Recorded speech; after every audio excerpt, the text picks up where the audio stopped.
وزیر خارجہ اسحاق ڈار نے کہا کہ پاکستان صرف اسی صورت میں کسی پیش رفت کو قبول کرے گا جب 1967 سے قبل کی سرحدوں اور القدس شریف کو دارالحکومت کے طور پر تسلیم کیا جائے۔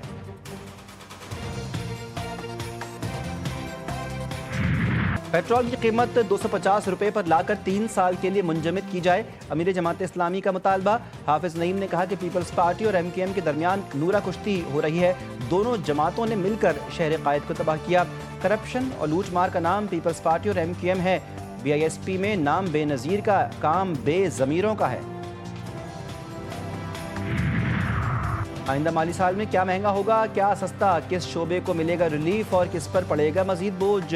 وفاقی حکومت کا 5 جون کو آئندہ مالی سال کا بجٹ پیش کرے گی۔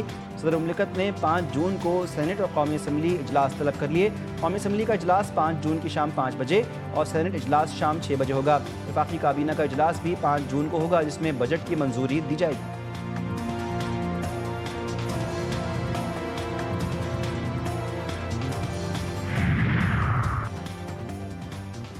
ایف بی آر ٹیکس ہدف پورا کرنے میں پھر ناکام، ٹیکس شارٹ فال 860 ارب روپے سے زائد ہونے کا خدشہ۔ مئی میں ٹیکس وصولی کا ہدف 1150 ارب روپے تھا، تاہم ایف بی آر اب تک 965 ارب روپے ہی ٹیکس جمع کر پایا۔ ایف بی آر کو رواں ماہ محصولات میں 185 سے 190 ارب روپے کمی کا سامنا ہے۔ ایف بی آر کے مطابق مالی سال کے پہلے 10 ماہ میں 683 ارب روپے کا شارٹ فال ہوا تھا۔ رواں مالی سال ایف بی آر کا سالانہ ہدف 14,131 روپے تھا، تاہم آئی ایم ایف کی مشاورت سے ٹیکس ہدف کم کر کے 13,980 ارب مقرر کیا گیا۔ مظفر آباد میں عوامی ایکشن کمیٹی اور وفاقی حکومت کمیٹی کے مذاکرات جاری، مہاجرین کی 12 سیٹوں کے خاتمے سمیت 38 نکاتی چارٹر آف ڈیمانڈ پر گفتگو۔ مذاکرات کے بعد ہی آزاد کشمیر میں عام انتخابات کا شیڈول جاری کرنے کا فیصلہ ہوگا۔ مذاکرات میں حکومت کی جانب سے رانا ثناء اللہ، قمر زمان طاہرہ، راجہ پرویز، اشرف احسن اقبال، وزیر اعظم آزاد کشمیر اور عوامی ایکشن کمیٹی کے ارکان شریک ہیں۔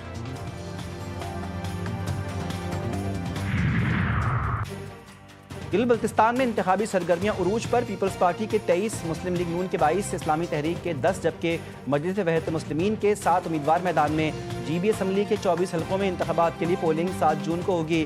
9,58,480 ووٹرز حق رائے دہی استعمال کریں گے۔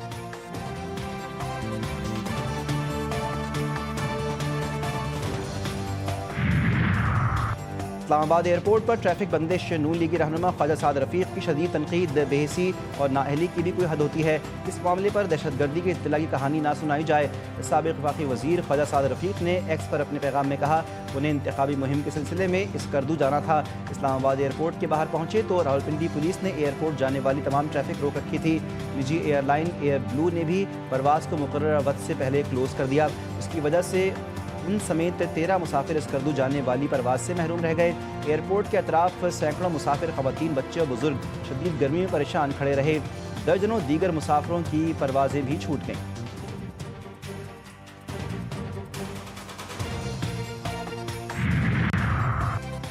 سرکاری حج اسکیم کے 1,19,000 حاجیوں کی وطن واپسی کے انتظامات مکمل، بعد از حج آپریشن آج سے شروع ہوگا۔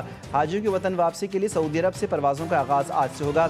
سرکاری حج اسکیم کے تحت پہلی حج پرواز آج رات جدہ سے روانہ ہو کر 1 جون کی صبح سیالکوٹ پہنچے گی۔ پہلی پرواز سے 391 حاجی وطن واپس آئیں گے۔ حج آپریشن کے پہلے روز اسلام آباد میں 5 اور کراچی اور لاہور میں 4 پروازیں پہنچیں گی۔ 1 جون کو 22 اور 2 جون کو 23 پروازیں حاجیوں کو لے کر پاکستان پہنچیں گی۔ سرکاری حج اسکیم کے تحت 471 پروازوں سے حاجیوں کی وطن واپسی ہوگی۔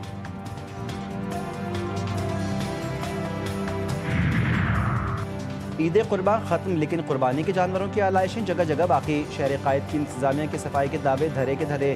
کراچی میں عید کے چوتھے روز بھی جگہ جگہ گندگی کے ڈھیر، سولجر بازار سمیت شہر کی کئی علاقوں کی سڑکوں اور گلیوں میں آلائشیں پڑی ہیں، تعفن سے راہگیروں علاقہ مکینوں کا سانس لینا بھی دشوار۔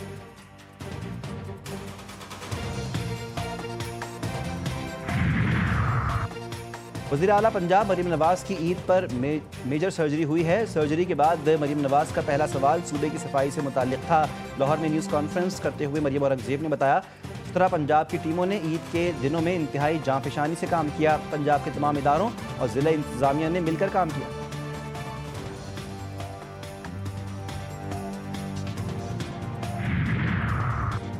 بجلی کا بریک ڈاؤن، کراچی کے بڑے حصے کو پانی کی فراہمی بند، پہلے ہی شہر کے بیشتر علاقے پانی سے محروم ہیں۔ دھابیجی پمپنگ اسٹیشن پر بجلی بریک ڈاؤن کے بعد کراچی کے باقی حصے کو بھی پانی کی فراہمی بند ہو گئی۔ واٹر کارپوریشن کے مطابق مرمت کے لیے جبری شٹ ڈاؤن کیا گیا، جس سے پمپنگ اسٹیشن کے 21 میں سے 10 پمپنگ یونٹس بند ہو گئے۔ اس سے قبل واٹر کارپوریشن عید پر بھی صارفین کو پانی کی فراہمی میں ناکام رہی۔ شہر کے بیشتر علاقوں میں گزشتہ 10 روز سے پانی کی فراہمی بند ہے۔ شہریوں کو عید کے دنوں میں بھی مہنگے واٹر ٹینکر خریدنے پڑے۔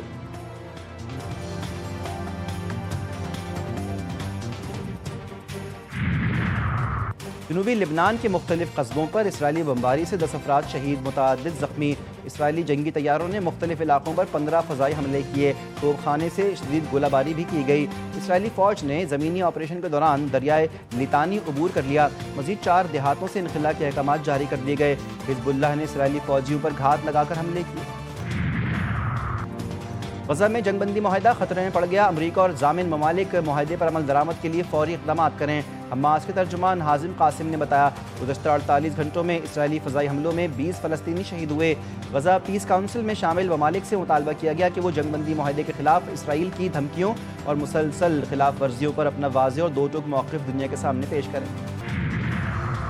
پنجاب کے مختلف شہروں میں آندھی کے ساتھ موسلا دھار بارش، کہیں کہیں ژالہ باری۔ لاہور میں ابر کرم جم کر برس پڑا، آندھی اور تیز ہواؤں کے ساتھ موسلا دھار بارش۔ شہر کے بعض علاقوں میں ژالہ باری، 100 سے زائد فیڈر ٹرپ کر گئے۔ بجلی کا نظام درہم برہم۔ واسا کے مطابق لاہور کے نشتر ٹاؤن میں 48.5، ایئرپورٹ پر 40، جوہر ٹاؤن میں 37.5 ملی میٹر بارش ریکارڈ کی گئی۔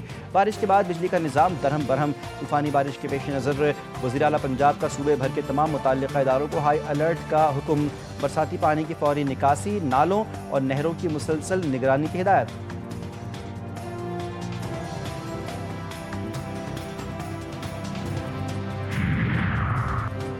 سندھ میں شدید گرمی کی لہر، سورج آگ ببولا، کئی شہروں میں درجہ حرارت 45 ڈگری سے بڑھ گیا۔ ہیٹ اسٹروک کے خدشات، تپتی دھوپ میں شہریوں کا گھروں سے نکلنا مشکل ہو گیا۔ بجلی کی لوڈ شیڈنگ کے باعث گھروں میں رہنا بھی محال ہو گیا۔ شہریوں کے ٹھنڈے مشروبات کے ذریعے اوسان بحال رکھنے کی کوششیں۔ کراچی میں سورج شہریوں پر آگ برساتا رہا، پارہ 37 سے 39 ڈگری سینٹی گریڈ ریکارڈ ہوا۔ ہوا میں نمی کا تناسب 65% ہونے کی وجہ سے ہیٹ انڈیکس 48 ڈگری رہا۔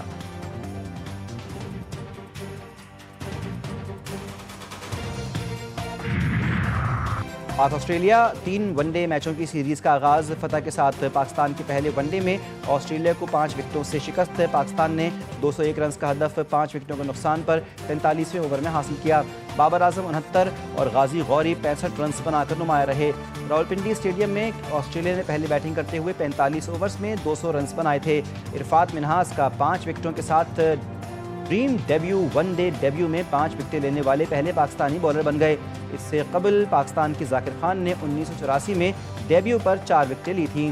قومی ٹیم نے اپنے ہزاروں ون ڈے میچ کا ایک سنگ میل بھی عبور کیا۔ آج سال کا دوسرا بلو مون، آسمان پر نایاب فلکیاتی منظر۔ بلو مون اور مائکرو مون ایک ساتھ، ماہرین فلکیات کے مطابق ایک ہی کیلنڈر مہینے میں ظاہر ہونے والا دوسرا مکمل چاند بلو مون کہلاتا ہے۔ بلو مون اس بار مائکرو مون بھی ہوگا، چاند زمین سے نسبتاً زیادہ فاصلے پر ہوگا۔ مائکرو مون کے باعث چاند عام مکمل چاند کے مقابلے میں قدرے چھوٹا دکھائی دے گا۔ بلو مون ایک قدرتی فلکیاتی عمل ہے جو عموماً ہر 2 سے 3 سال بعد دیکھنے کو ملتا ہے۔ اور مری کے خوبصورت نظاروں کی سیر، پٹریاتا کوہ ہمالیہ کے حسین پہاڑی سلسلوں میں واقع ایک دلکش سیاحتی مقام اپنی چیئر لفٹ اور کیبل کار کی بدولت سال بھر لاکھوں ملکی اور غیر ملکی سیاحوں کی توجہ کا مرکز رہتا ہے۔ چیئر لفٹ اور کیبل کار آپ کو خوبصورت جنگلوں اور پہاڑوں کے مناظر کے بیچ لے آتی ہے۔